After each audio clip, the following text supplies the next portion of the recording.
Y la OMT, para que lo tengamos en cuenta, calcula que el 73% de los viajes transfronterizos en 2020 desapareció, el 73%. Y eso implica que se han perdido 100 millones de puestos de trabajo en todo el planeta temporalmente. Esperemos que se vayan recuperando y muchos ya están recuperados.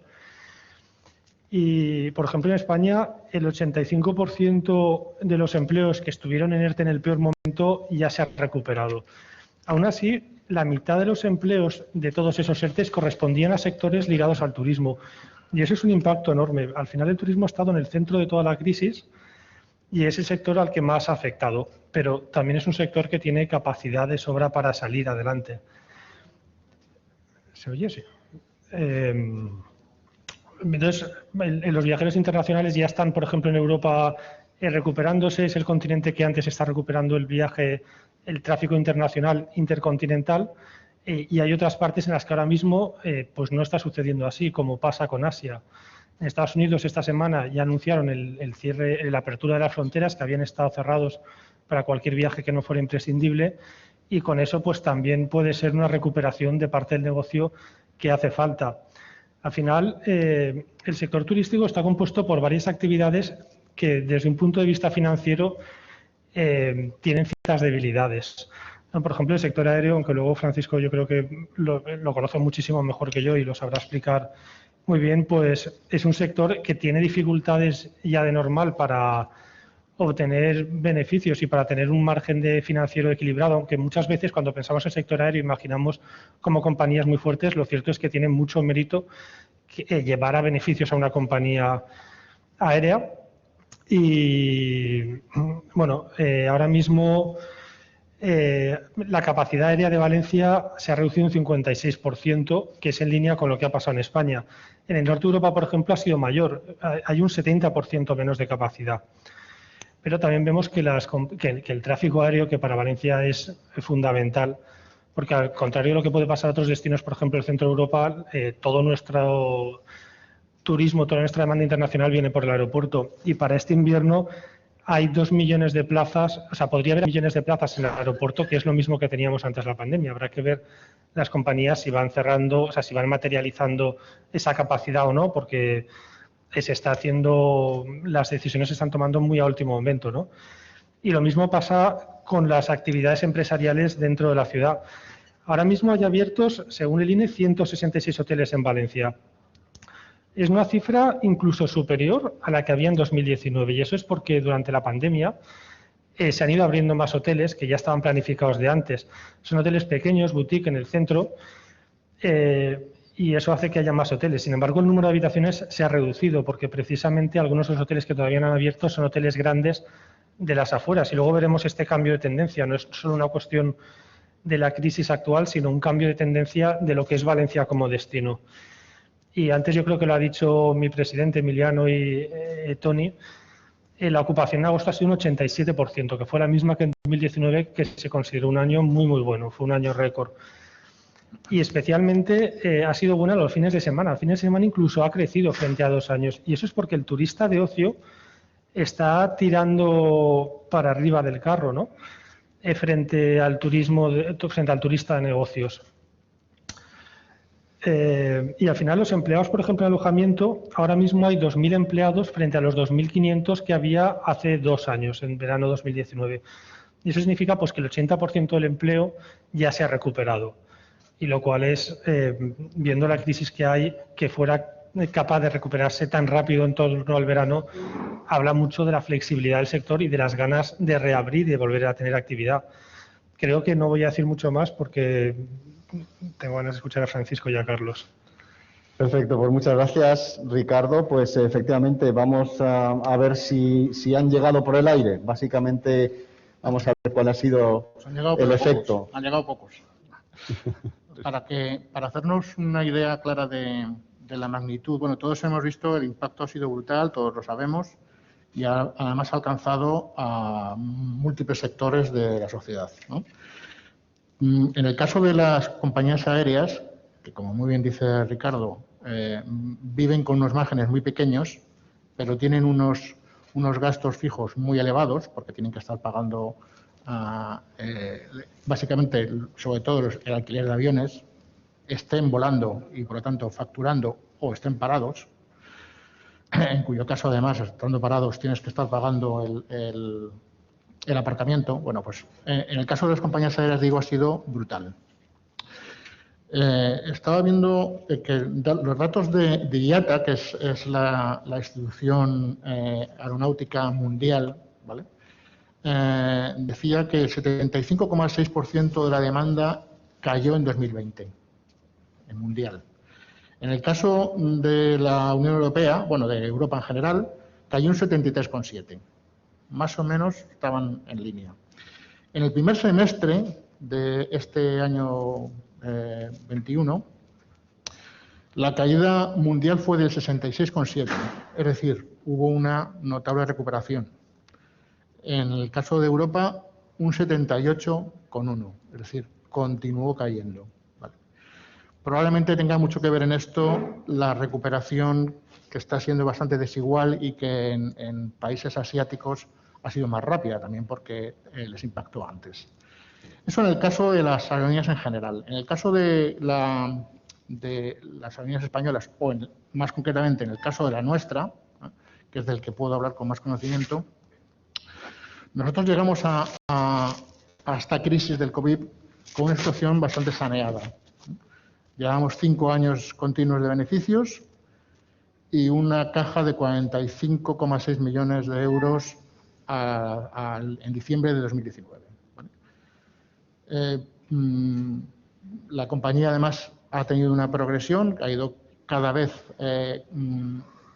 transportando más pasajeros, pero llega el COVID y en marzo pues empiezan las restricciones de movilidad. Primero, como consejos que la propia administración daba pidiendo a la gente que no se moviera, que no viajara, con lo cual pues el descenso es notable, y luego directamente esas restricciones son totales, con lo cual la flota se queda en el suelo. En marzo, el 20 de marzo en concreto, hay que pararlo todo, se para toda la flota, con lo cual la empresa no le queda otra que hacer un ERTE, un expediente de regulación temporal de empleo para toda su plantilla, aunque cada colectivo con diferente afectación. Hay colectivos que se veían más afectados, por ejemplo, los pilotos. Si antes volabas 10 y ahora vas a volar 2, pues hay 8 de diferencia que se van a ver repercutidos directamente en ese colectivo, o los azafatas y azafatos. Mientras que otros colectivos, como por ejemplo oficinas, como había que seguir moviéndose, pues la afectación ha sido menor. Pero es un impacto importante. Como además no entraban ingresos, hubo que pedir ayuda a recurrir a los fondos ICO, los fondos que el Estado planteaba como aval para que las entidades financieras de entrada no estaban muy dispuestas a poner dinero en las compañías aéreas, pues tuvieran alguna garantía de que si prestaban ese dinero se iba a devolver. La fe en que la compañía tenía vitalidad suficiente como para sobrevivir hizo que se le concediesen 130 millones de estos créditos ICO, ¿no? Con lo cual, pues bueno, en paralelo hubo que tomar una serie de medidas que seguramente luego podré detallar más, tanto a nivel de trabajadores como a nivel de vuelo, cuando esto empezó a moverse un poquito, que fue en marzo de este pasado año, de este año. Perdón.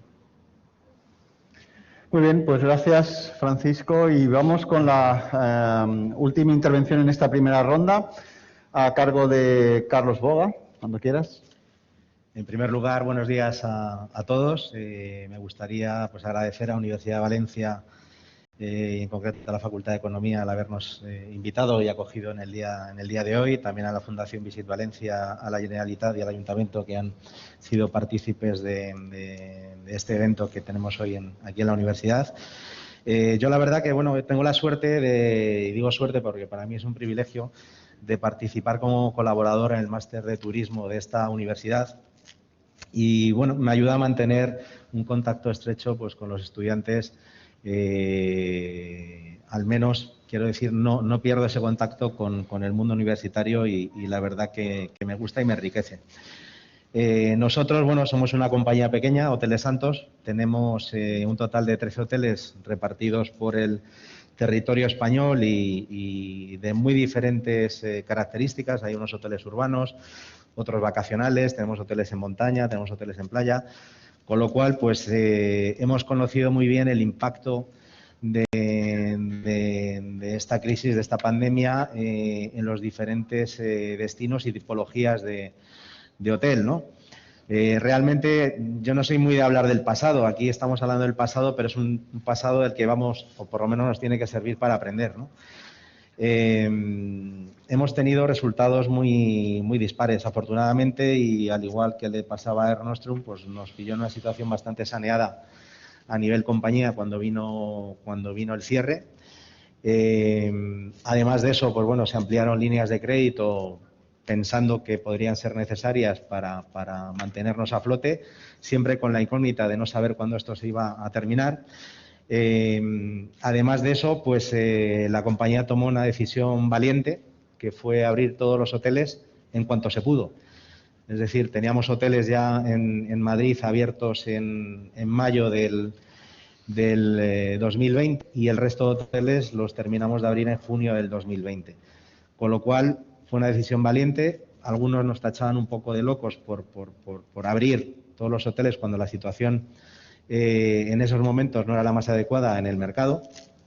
Pero, sin embargo, fue muy duro, fue una experiencia muy dura porque, bueno, pues yo afortunadamente he tenido la suerte de abrir 6 hoteles en diferentes destinos y siempre he aprendido mucho y he sufrido mucho con ellos, pero particularmente recuerdo una experiencia muy dura cuando tuvimos que abrir, después de 3 meses cerrados, el establecimiento, en este caso el Hotel Las Arenas aquí en Valencia, porque además no teníamos personal, es decir, teníamos a prácticamente la totalidad de la plantilla en ERTE, las ocupaciones que se esperaban eran mínimas, con lo cual tampoco podías estar dotado de personal para poder abrir el hotel con cierta holgura y garantías, con lo cual los que estábamos ahí pues sufrimos bastante para conseguir poner en marcha ese gran hotel que es Las Arenas.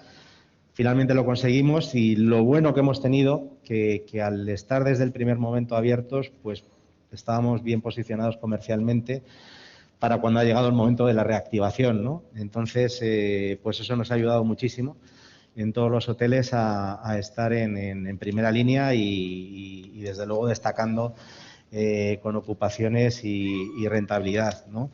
Este verano, en el caso de Las Arenas, se han batido récords del hotel en ocupaciones y en rentabilidad en los 15 años que lleva abierto, con lo cual eso es un dato importante y significativo.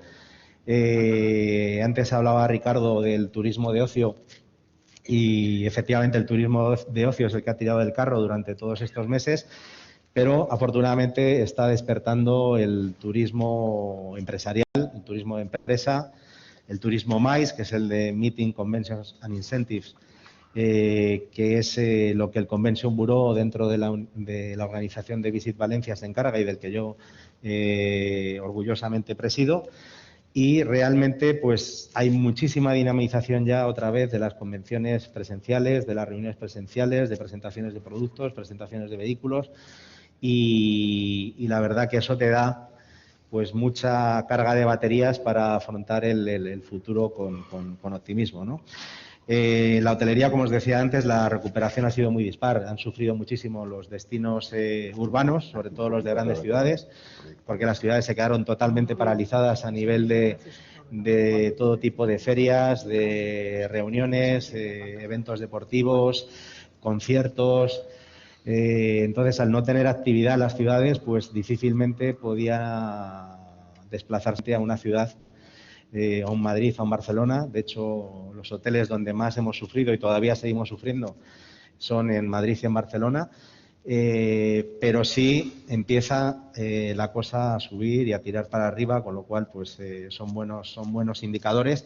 Pero a día de hoy todavía hay mucha planta hotelera cerrada. En islas, tanto Baleares como Canarias, posiblemente la mitad de la planta hotelera esté cerrada porque eran destinos muy dependientes de la turoperación y la turoperación internacional pues no ha recuperado todavía, no se ha iniciado prácticamente en ninguno de los destinos y en ninguno de los sitios.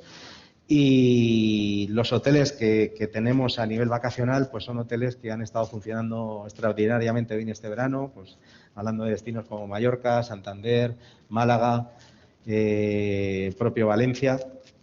Y ahora estamos esperanzados con el hotel que únicamente abrimos en temporada de esquí, que tenemos en Vaqueira, porque la verdad la gente tiene muchísimas ganas de esquiar. El año pasado no pudo esquiar y esperemos que este año sí que lo puedan hacer, y sin duda los destinos de nieve este invierno, si no hay nada raro con la pandemia, estarán también, al igual que ha pasado con las playas este verano, pues con ocupaciones muy altas, ¿no?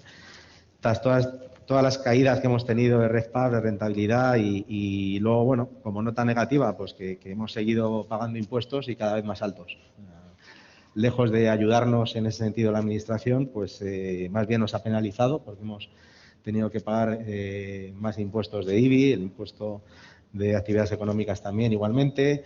Y bueno, han llegado ayudas, evidentemente, pero han llegado tarde y cortas, ¿no? Con lo cual, pues más o menos ha habido que ser bastante autosuficiente en ese sentido. Durante estos meses pues, los hábitos de consumo han cambiado, la gente se ha acostumbrado muchísimo a la inmediatez, al reservar de hoy para mañana, de hoy para la semana que viene. Nosotros ha habido momentos que podíamos haber llenado 3 hoteles por todas las cancelaciones, reservas nuevas, cancelaciones, reservas nuevas que hemos ido generando y teniendo en las mismas fechas. Eventos, pues, y convenciones, hemos tenido ya que mover 4 o 5 veces diferentes grupos, convenciones, bodas, etcétera, etcétera. Afortunadamente los eventos desde el mes de junio han tirado para arriba de una forma bastante veloz y bueno, pues estamos ahora mismo con optimismo y esperando que la Generalitat Valenciana del día de hoy anuncie nuevas medidas y elimine ciertas restricciones, pensando que el 9 de octubre es la fecha que ha mencionado la Generalitat para recuperar un poco pues la vida que antes teníamos. Ya veremos si esto es así o no es así. Así que pues bueno, vamos por buena senda. Gracias. Bien, muchas gracias, Carlos. Bien, yo creo que el aprendizaje, si se puede decir así, de esta situación, creo que los 3 ponentes de manera explícita lo han dicho, ¿no? Es que estábamos bien preparados. La ciudad de Valencia venía de unas cifras de progresión constante y continua, con más de 2 millones de turistas, más de la mitad extranjeros. El caso de Nostrum, literalmente has dicho que estábamos saneados. Y en el caso de Carlos, también en el caso del hotel, o la cadena hotelera en este caso, pues que también estáis en una muy buena situación de partida.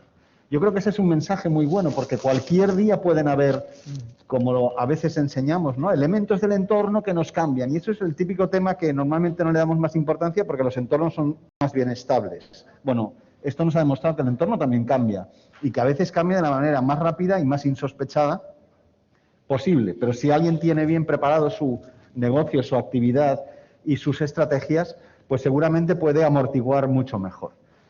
Bien, pues deciros que hace un minuto que lo comprobaba, había 90 personas conectadas online, más todos los que estáis aquí, o sea que vamos muy bien y eso prueba y manifiesta que vuestro interés por no solo lo que contamos en las aulas con los profesores habituales, más los invitados, como sois los que estáis aquí en la mesa, sino también que estáis ávidos de aprender y escuchar a los profesionales, en este caso los que nos acompañan hoy en la mesa. Bien, pues vamos a seguir escuchándoles. Vamos a preguntar y a escuchar acerca de las medidas que se han adoptado en cada una de estas 3 organizaciones, de qué tipo han sido, cuáles han sido un poco las que han amortiguado esa situación a la cual antes se han referido.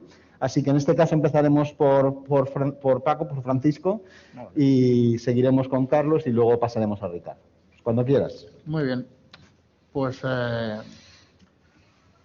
nos hayamos quedado en pleno COVID, ¿no?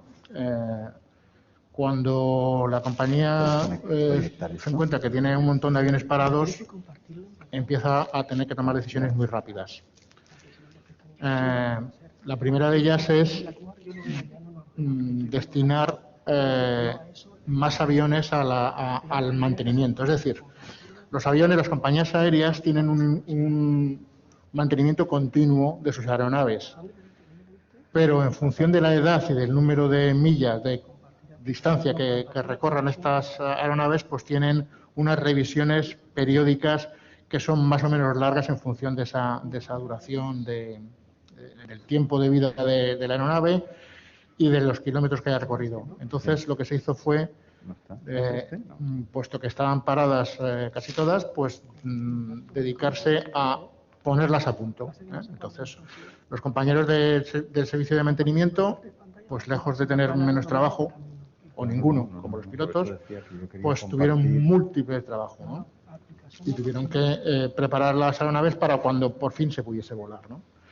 En paralelo, cuando ya se empezó a poder volar, se tomó también la decisión de suprimir lo que se llaman rutas simiente, ¿no? O rutas que están en sus inicios, porque las rutas normalmente tienen un periodo de maduración.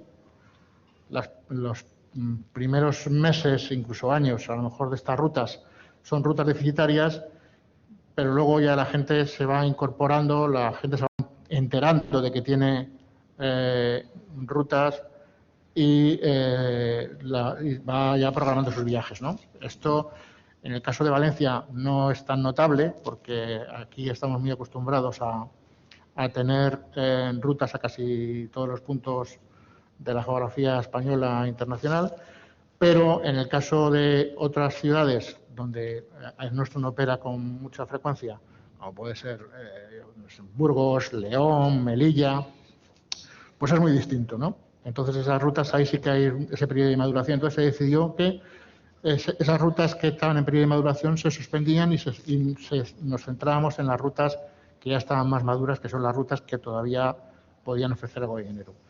Claro, hubo que establecer protocolos especiales, ¿no? Protocolos, de la misma forma que se establecieron protocolos especiales en cualquier oficina y en cualquier casa, ¿no? Para afrontar limitar el riesgo de contagio, pues se adoptaron medidas similares a los aviones. Los aviones que tienen la virtud, en este caso, de que tienen unos filtros que hacen que se renueve el aire permanentemente, con lo cual el riesgo de contagio era muy limitado, pero de todas formas hubo que adoptar medidas como, por ejemplo, suprimir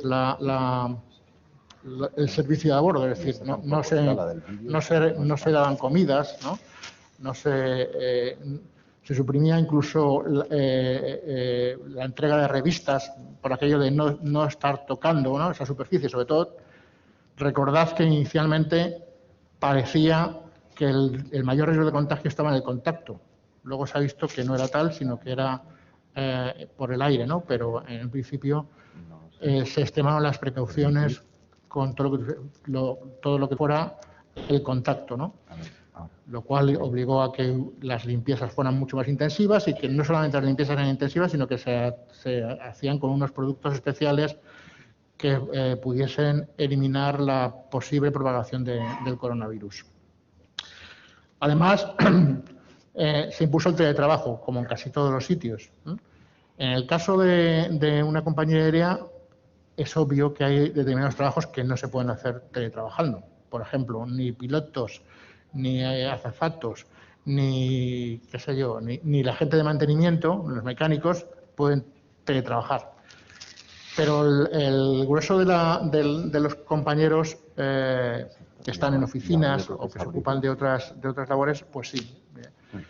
Yo mismo vengo ahora de Torre Pacheco, un pueblecito de Murcia, desde donde he estado trabajando permanentemente desde que hubo el cierre de operaciones, ¿no? Con un aumento de la tecnología de digitalización, esto ha sido posible y no ha sido ningún problema, aunque en principio parecía algo imposible, parecía descabellado pensar que alguien pudiera estar trabajando a 500 kilómetros de distancia, ¿no? Bueno, luego se ha visto que daba lo mismo trabajar a 5 kilómetros que a 300. Daba exactamente igual, ¿no? Bueno, también se adoptaron otras medidas como, por ejemplo, aumentar lo que es la comunicación interna. No había ya prácticamente comunicación externa, que es lo que más me afecta a mí, puesto que soy responsable de la relación con la prensa. No había prácticamente comunicación externa, más que para avisar en su momento que la empresa había conseguido financiación a través de ICO y posteriormente para informar de que se había solicitado ayudas a la SEPI, las ayudas públicas. Pues al margen de eso y de informar de cuándo se había parado y cuándo se empezaba a operar, pues no había prácticamente comunicación externa. Ni los periodistas nos llamaban tampoco porque sabían que no había actividad. Pero sí que había una parte muy importante que hasta entonces habíamos dejado un poco dejada, que era la comunicación interna.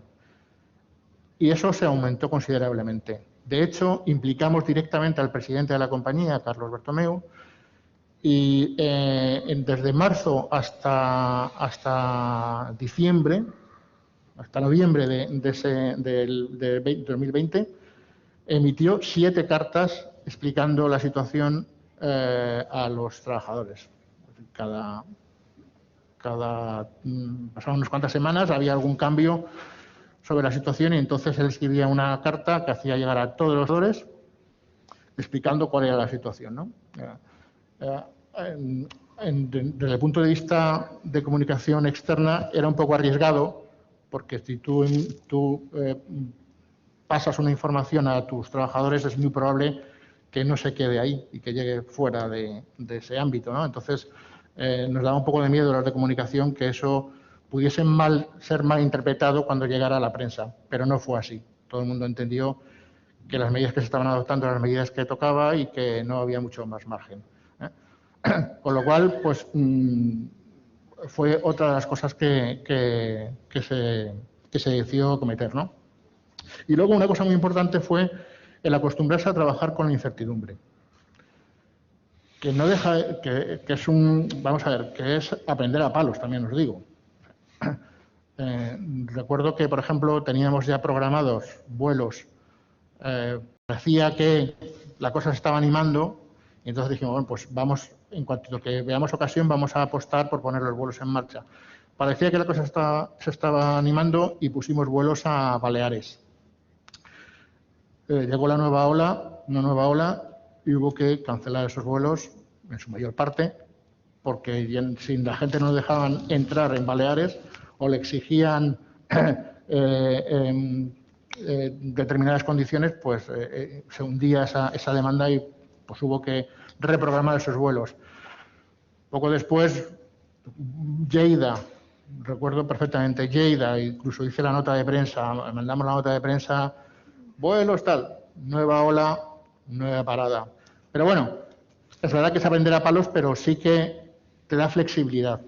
Te da flexibilidad para adecuarte a las circunstancias lo más rápido posible, porque si no, estás fuera de juego, si no, no tienes nada que hacer. Y luego, una cosa también importante ha sido en el ámbito interno de la propia empresa, se han dado mucha agilidad a las decisiones, que es una de las cosas que más me llamó la atención cuando llegué a mi empresa, hace 10 años ahora. Yo venía del mundo de la prensa. En el mundo de la prensa diaria, las decisiones son rapidísimas, porque es que no puedes pararte a pensar si vas a publicar este reportaje 3 días. No, es que tienes que decidirlo en la próxima hora para poderlo editar, y maquetar y publicar. Entonces, cuando llegué a Air Nostrum, eso me llamó mucho la atención, me llamó posiblemente la atención que había una serie de protocolos para la toma de decisiones que tienen que ver con el mundo de la aviación, en el que está todo protocolizado, ¿no? Sobre todo por seguridad, ¿no? Pero que para mí contestaba mucho con, bueno, pues con el COVID, una de las cosas que ha cambiado es que ha habido que agilizar mucho la toma de decisiones, porque ese mundo cambiante es que no cambiaba en 6 meses, sino que te cambiaba un día para otro.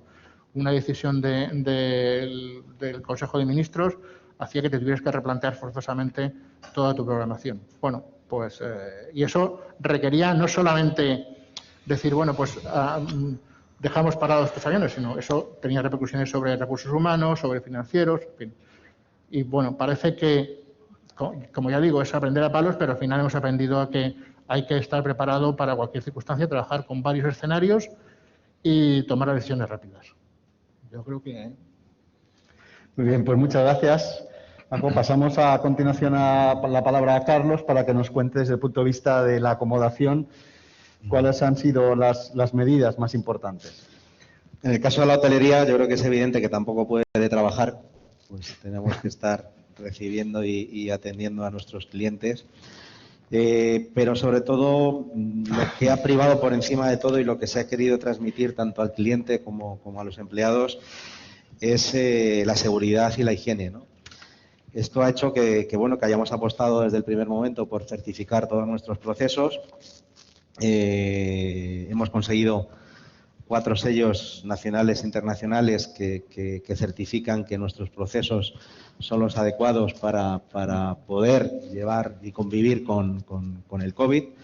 Estamos con Safe Tourism, que es el sello del ICTE a nivel nacional, Safe Travels, conjuntamente con Protocol ON, que es de la Comunidad Valenciana y hecho específicamente para y por los alojamientos, y con GBAC Star, que es un sello americano que a través de la compañía Leading Hotels of the World, de la que somos miembros, pues también nos exigían, bueno, no lo exigían, pero nos recomendaban que también obtuviéramos este sello para dar confianza al cliente internacional. Y afortunadamente pues así se ha hecho y así hemos estado trabajando durante esta difícil época, como bien decía Francisco, con cambios continuos, prácticamente semanales, de un día para otro, y tener que tener mucha cintura y adaptación, ¿no? Esto ha hecho que hayamos avanzado enormemente en la digitalización de los procesos, además de los códigos QR con el que ya todos convivimos en cualquier negocio.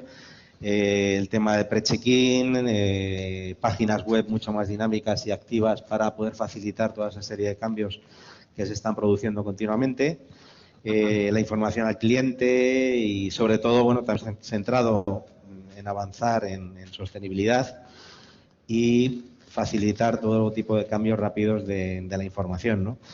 Entonces, nuestra estrategia de comunicación se ha centrado desde el primer momento en transmitir esa seguridad, esa higiene y sobre todo hacer ver al cliente que viajar era seguro y que alojarse en un hotel también lo era. Y de hecho llevamos abiertos, como os digo, desde el primer momento y no hemos tenido ni un solo caso ni ningún contagio masivo tampoco que haya provocado que hayamos tenido que cerrar, ¿no? Con lo cual, pues yo creo que hemos trabajado bien en todo el tema de procesos.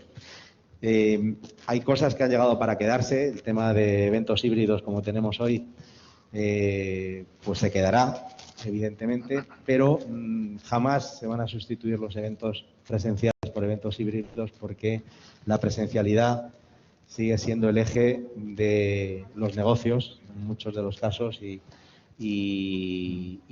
evidentemente, pues bueno, que os voy a contar ya del turismo.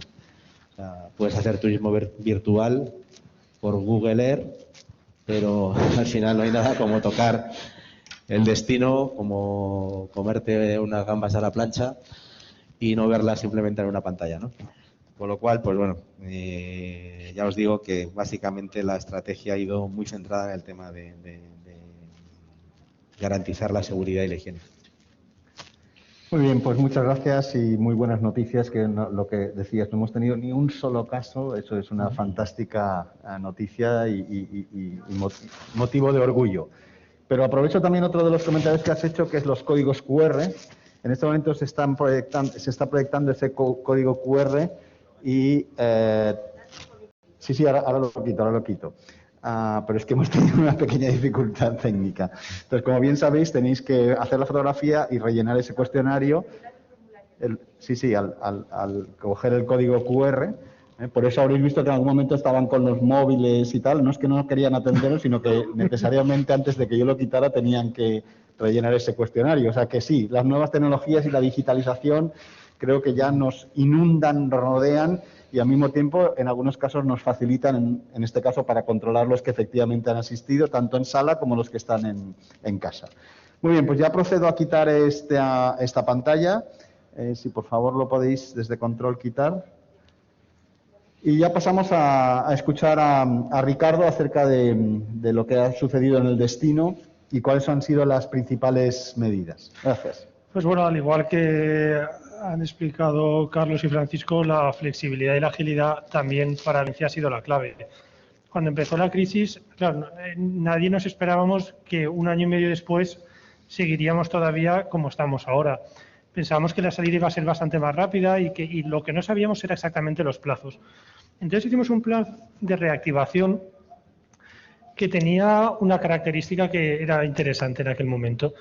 Y es que diseñamos como varias fases de la salida de la crisis sin ponerle fechas a ellas.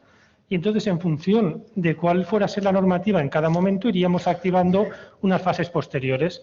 Había una fase que era simplemente generar notoriedad de marca porque no podía haber consumo turístico ni de ocio por nadie.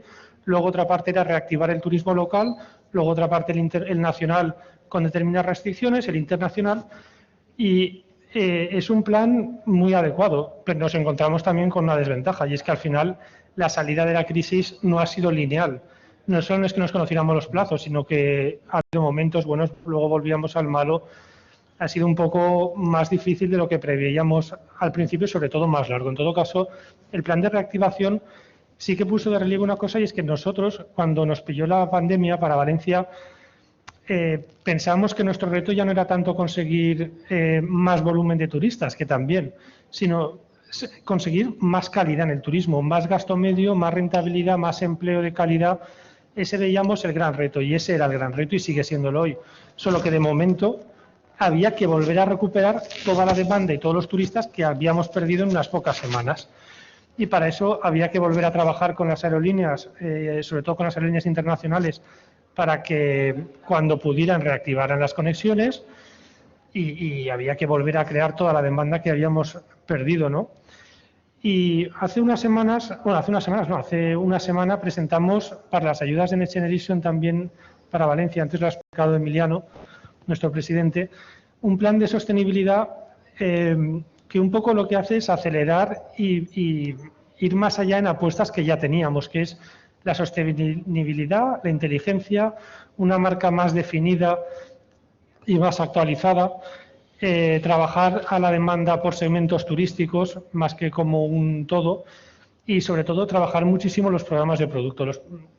Trabajar en Valencia en programas de producto, o sea, trabajar con el segmento MAIS, segmento cultura, gastronomía, nos permite llegar a turistas que tienen un potencial de consumo, un potencial de gasto medio diario muy superior. Y para Valencia, que al final queremos ser un destino turístico de calidad, es importante. Y esta crisis, cuando miraba estos días los datos de lo que ha sido el verano, la sorpresa más grande ha sido que realmente el precio no haya caído en la ciudad. Y eso no es lo que en Valencia hasta ahora, en la que en general Valencia es una ciudad que tenía un precio medio, por ejemplo, de la habitación hotelera inferior a otros destinos, pero es que cada vez que había una crisis se despeñaba súper rápido y luego tardaba años y años en subir.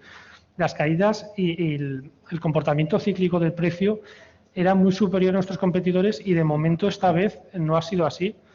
Y yo creo que es un motivo de agradecimiento y de felicitación a esas empresas que han sido capaces de mantener el precio, ¿no? Porque al final entrar en una guerra de precios, esperamos que siga así, destroza el negocio, destroza empleo y no aporta nada, porque realmente yo no creo que genere más empleo entrar en una guerra de precios. O sea, no creo que genere más demanda, ni siquiera más volumen de demanda y desde luego empleo no genera.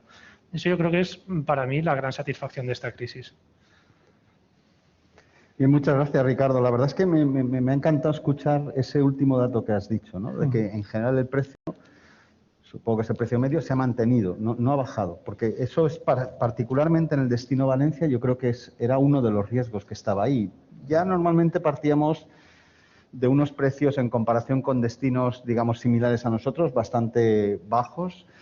Y claro, la tentación de actuar por la vía del precio ante esa incertidumbre pues era más que evidente. Sin embargo, me alegra muchísimo escuchar esa noticia para el destino, la verdad.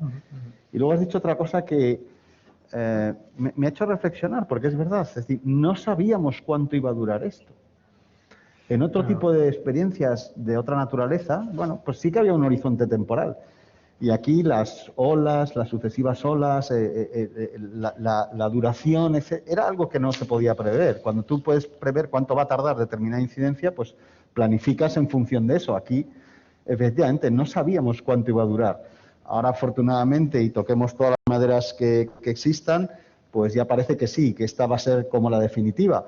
Y ojalá mis palabras se cumplan, pero también lo hemos pensado eso en otras ocasiones y decíamos, esta vez ya sí. Ahora quizá hay elementos objetivos como la vacunación, etcétera, pues que pueden ser mucho más positivos, ¿no? Pero es verdad que nunca hemos sabido cuánto tiempo iba a durar esta situación en la cual las empresas y los destinos se encontraban. Me ha gustado esa reflexión. Muy bien, de acuerdo, pues vamos a hablar un poquito del futuro, ¿no? Porque hemos de poner la vista en el mañana. Decía Carlos que está muy bien los sistemas híbridos. Este es un sistema híbrido, que además es complejo, pero hay que recuperar la presencialidad. Yo recuerdo hace 3 semanas, cuando volvimos por fin a las clases, que creo que todos vosotros y nosotros teníamos ansiedad por volvernos a reencontrar. Es cierto que no lo habíamos interrumpido del todo, ¿no?, en el curso pasado, pero esa situación de normalidad a la cual Carlos se refería, ¿no?, que sí, que está muy bien, pero que no... la parte digital tiene muchísimas ventajas, pero no puede sustituir a esa presencialidad. No solo no la va a sustituir, sino que anuncio también que el año que viene, en el mes de septiembre, tendremos aquí en esta facultad el Congreso Internacional de Marketing, aproximadamente 250, así que ese dato aún no aparece porque no se ha publicado, pero ya pronto os aparecerá a vosotros. Supongo que las líneas aéreas lo detectarán y supongo que hotelería y alojamiento y restauración también. Pues vamos un poco a hablar de ese futuro, vamos a hablar de qué nos ha servido esta pandemia y hacia dónde tenemos que caminar o cómo enfocaremos ese futuro en esta situación de nueva normalidad, pero también en la que esperemos sea ya la normalidad definitiva. Así que en este caso comenzaremos por Carlos, para que nos dé la visión desde el punto de vista del alojamiento. Bien, yo sí tengo que definir el futuro con una palabra, diría que el futuro es esperanzador. Y es esperanzador porque el futuro es vuestro. O sea, el futuro es de los que estáis aquí, de los que estáis online. Vosotros sois la esperanza y vosotros sois el futuro. Al final, a nosotros, bueno, Ricardo es más joven, pero nos quedan unos años todavía, pero no demasiados. A vosotros sí que os queda todavía por delante muchísimo futuro y el futuro definitivamente lo vais a marcar vosotros.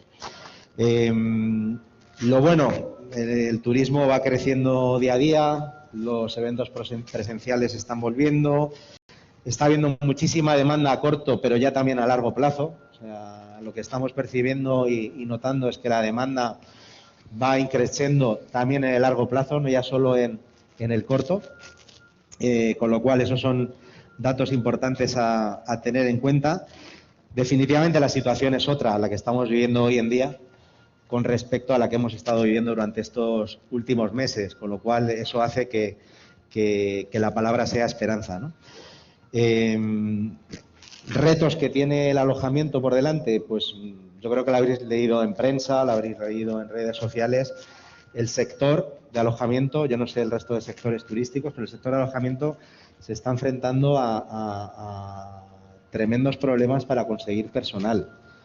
Está habiendo una dificultad extrema en conseguir personal, y eso que estamos hablando que todavía en este país pues el 40% de la planta hotelera está todavía cerrada, ¿no?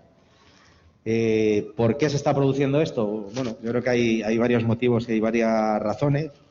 durante todo este tiempo que ha estado tanto tiempo la gente en ERTE, pues ha habido fuga a otros sectores económicos que estaban funcionando, y desde el sector logístico, sectores de redes y comunicaciones,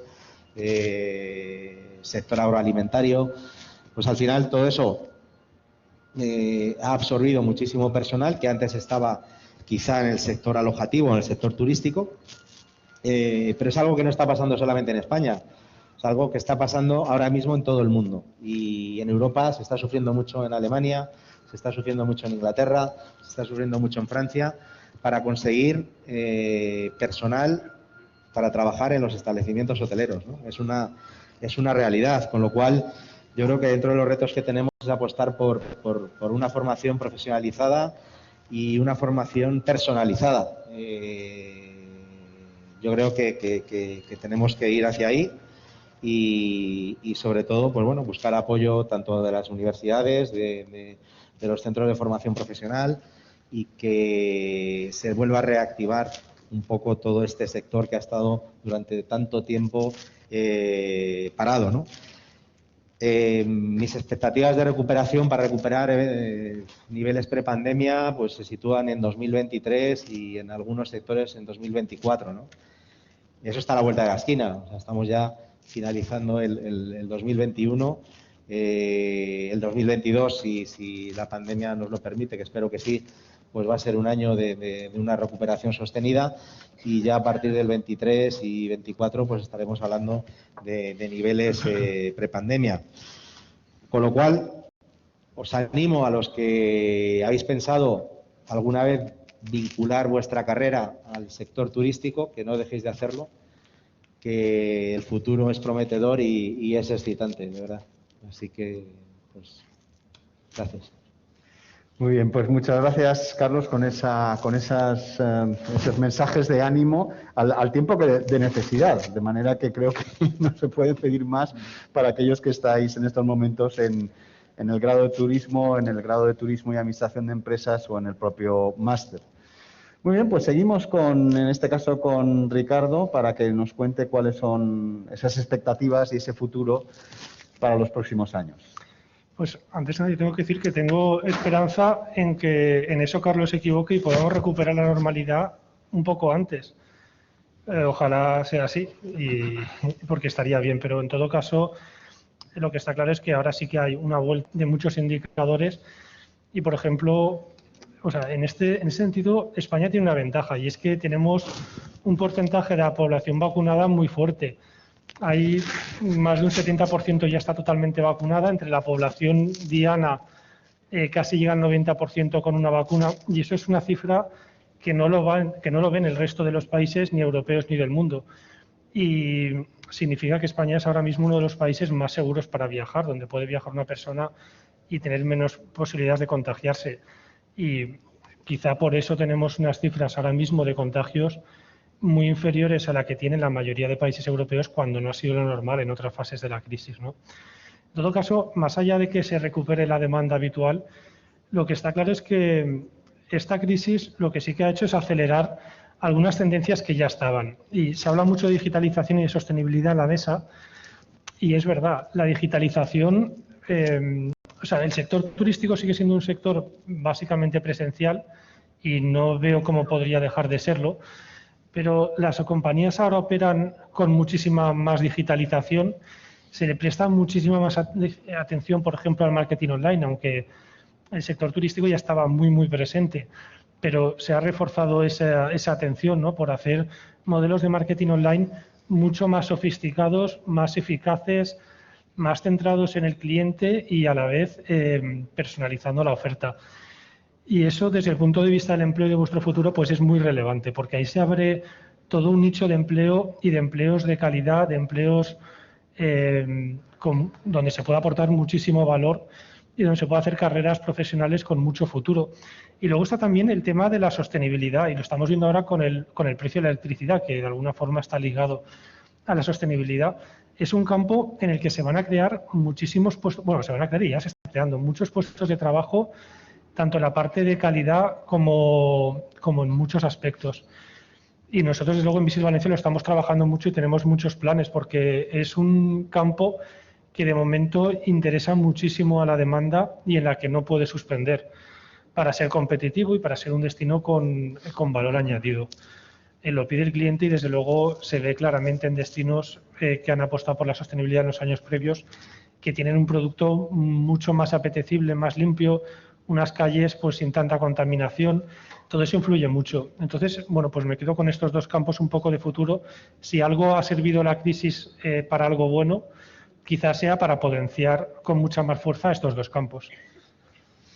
Muy bien, muchas gracias, Ricardo. La verdad es que yo creo que has dado en el clavo en la medida en que en ese Customer Journey hay un pre, hay un durante y hay un post. Y creo que tu visión es coincidente. El durante, pues, siendo presencial, porque es necesario degustar esa paella, pero hay un pre y hay un post. Hay un pre que es de preparación de viaje, de compra, de reserva, etcétera, que de manera acelerada se está digitalizando. Y hay un post que yo, por sintetizarlo y para bajarlo al suelo, diría que tiene mucho que ver con el tema de las redes sociales, con seguimiento de clientes, con CRMs, etcétera, etcétera.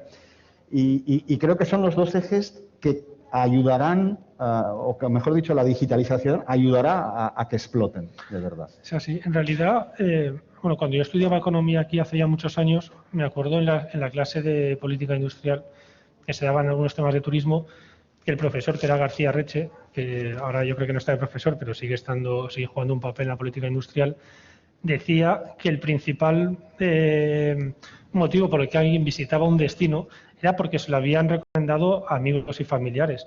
Y es que hoy sigue siendo lo mismo. Lo que pasa es que esa recomendación o esa influencia ahora se produce en las redes sociales. Pero eso no quita que, es decir, se ha actualizado algo que ya existía. Y en esa forma de actualizarse, de momento, las empresas y los destinos tienen mucha más capacidad para influir. Porque además lo que antes era un amigo y un familiar, ahora es un amigo y un familiar, pero también influencers o también personas a las que sigues y puedes tener un respeto por su opinión, ¿no? Muy bien, me alegra también escuchar a Andrés García Reche. Para los solo un pelín más jóvenes que los miembros de la mesa, García Reche fue profesor de esta facultad y fue conseller de Industria, Comercio y especialmente de Turismo, y encabezó, junto con algunos otros profesores de esta facultad, alguno de ellos fallecido, por cierto, el antecedente de la Agencia Valenciana del Turismo, el ITVA, Instituto Turístico Valenciano. Estoy pensando en Eduardo Fallos, que también nos dejó hace un tiempo. Bien, pero estupendo, Ricardo. Creo que hay un mensaje también de optimismo, de futuro, de proyección. Has centrado en unas áreas muy concretas. Vamos a ver qué está pasando por el aire. Vamos a darle la palabra a Francisco para que nos cuente, pues, hombre, desde el punto de vista de las líneas aéreas. Más que hablar de optimismo, en nuestro caso creo que hay que hablar de retos, ¿no? Porque la situación ahora no permite demasiados optimismos, pero sí que hay muchas posibilidades. Pero en esas posibilidades entra en juego una parte muy importante, y es la de ideas nuevas, impulsos nuevos, y eso vosotros podéis ser perfectamente los testigos de ese impulso, ¿no? Estoy totalmente de acuerdo con lo que decía Ricardo de la importancia de la promoción en destino. Muchas veces nosotros nos hablan de promover determinadas rutas para captar esa demanda, para dirigirla a estas ciudades, ¿no? Y bueno, muchas veces lo he comentado con algunos directores de aeropuertos, ¿no? La gente no vuela de Frankfurt a Manises, o la gente no está en Londres y quiere ir al aeropuerto de Corbera. La gente quiere ir a conocer Murcia, o la gente quiere ir a conocer Valencia, ¿no? Entonces, en ese sentido es muy importante esa labor de promoción que puedan hacer los propios destinos, ¿no? Nosotros, desde nuestra parte, lo que podemos hacer, y creo que es el futuro, y ya se está trabajando en eso, ya, como muy bien sabe Enrique, ya se lleva mucho tiempo trabajando en eso, es aumentar el conocimiento del cliente, ¿no? Para nosotros es muy importante aumentar el conocimiento del cliente para básicamente mejorar su experiencia de viaje, ¿vale? Mejorar su experiencia de viaje entendiendo eso no como pasajero que sube y embarca en el avión, sino desde antes, desde el propio proceso de decisión, de toma de decisiones para a dónde vas a viajar o cómo vas a hacerlo, la adquisición de ese pasaje y luego el post, luego el viaje propiamente dicho, pero luego también el post, el evaluar el grado de satisfacción con el servicio que tú le has prestado a ese cliente, a ese pasajero, para llevarle a ese destino, ¿no? Esto, que como digo, siempre ha sido así en el caso de nuestra compañía, yo creo que se va a acrecentar más y que va a ser mucho más generalizado, igual que es un proceso que ya viene de atrás, pero que se va a consolidar ahora con la intermodalidad. La intermodalidad cada vez va a ser mayor, la conexión de diferentes modos de transporte para hacer un puerta a puerta, para que una persona pueda contratar su viaje desde la puerta de su casa hasta el aeropuerto, del aeropuerto hasta el destino, el aeropuerto de destino, y ahí tomar el tren o el autobús, todo eso va a aumentar, ¿no? En un proceso que también requiere fuertes inversiones y, por lo tanto, va a aumentar el proceso de consolidación en el caso de las compañías aéreas, ¿no? Un proceso que ya se había iniciado antes, ahora han desaparecido muchas compañías, curiosamente han aparecido otras, es decir, hay compañías, hay empresarios, hay emprendedores que han visto oportunidades de negocio y en plena crisis han puesto en marcha compañías aéreas, con lo cual tienen todo mi respeto, porque me parece tremendamente peligroso, pero bueno, es saludable que haya esos diferentes enfoques. Por ejemplo, hay una aventura que es una compañía que pretende hacer cortos vuelos península Baleares con hidroaviones o entre islas con hidroaviones. Pues oye, son diferentes formas de afrontar la situación, ¿no? Luego hay lo que decía también Ricardo de una sensibilización mayor por el medio ambiente. Esto va a ser inapelable. En el caso de las compañías aéreas, además, tiene que ser así forzosamente porque se ha centrado mucho la atención en el grado de contaminación de las compañías aéreas, que como no es materia de este debate, pues no voy a entrar demasiado en él, pero no se corresponde con la realidad. Nosotros, el transporte es una parte de las emisiones de CO2, pero no es ni con mucho la mayor. Y dentro del transporte, los aviones, las compañías aéreas, la aviación, no es tampoco la mayor que tiene porcentaje de emisiones. Pero bueno, eso va a continuar, eso es inevitable. En nuestro caso, la compañía Air Nostrum ya hacía mucho tiempo que cuando salió, cuando empezó a andar, ya tenía en el ADN ese interés, ¿no? De hecho, fuimos la primera compañía que logró la certificación ISO 14001. Se han emprendido múltiples acciones de sensibilización medioambiental con los propios trabajadores y cara al exterior. Por ejemplo, se ha llevado a efecto durante, yo creo que 12 o 14 años, lo que se llamaba Proyecto Papel, que era un proyecto para el menor consumo de papel, y no solo el menor consumo de papel, sino que luego eso se combinaba con otras acciones, como por ejemplo la reforestación. Nosotros hacíamos anualmente una reforestación en la que los trabajadores de Nostrum y directivos también, pues pasan una jornada en un monte acordado con la Generalitat, claro está, para buscar las especies más adecuadas en la zona más conveniente para reforestar, ¿no? Y además de eso se venía haciendo hasta ahora, pero además de eso, ahora el mayor grado de exigencia de sensibilización obliga a apostar más todavía. Nosotros estamos en un proyecto de biofuel De hecho, en marzo, creo que ha sido, hemos realizado ya el primer vuelo con biofuel, que fue precisamente con el Valencia Club de Fútbol. Un vuelo charter con el Valencia Club de Fútbol Sevilla-Valencia, ¿no?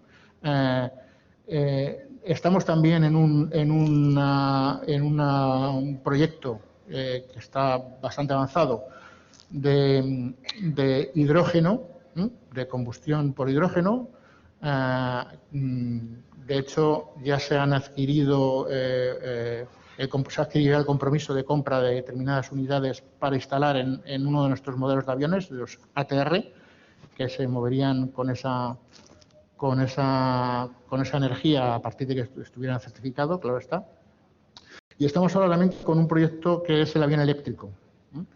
Un proyecto de una empresa, es un consorcio en el que está otra compañía aérea y una ingeniería que es valenciana, aunque, es española, aunque está en Australia su base de operaciones, pero es española, se llama Dante, y que es un avión eléctrico que en principio va a estar dentro de poco.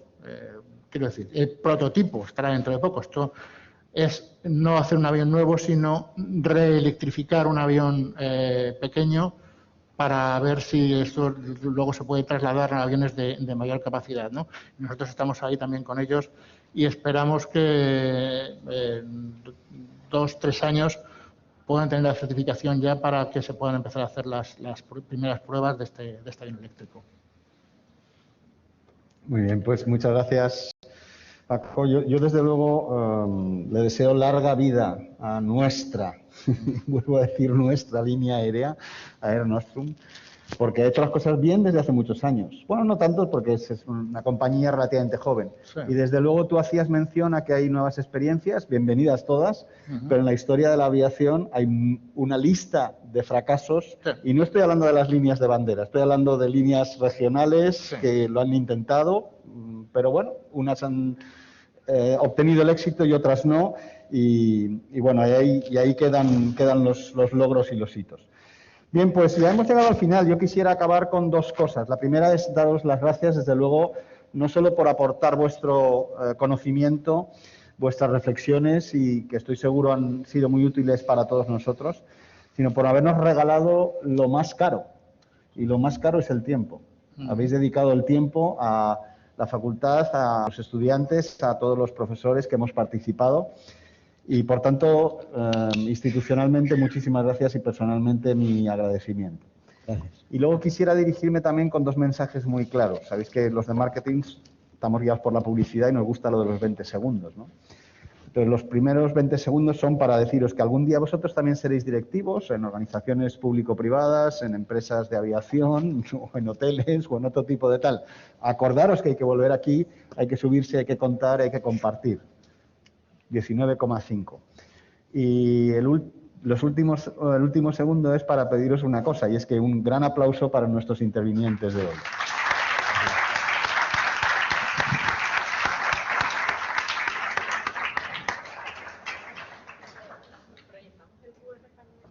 Ya lo había proyectado.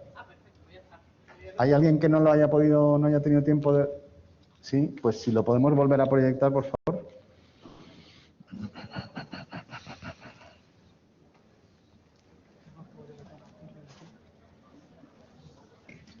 Pero vamos, nosotros hemos acabado.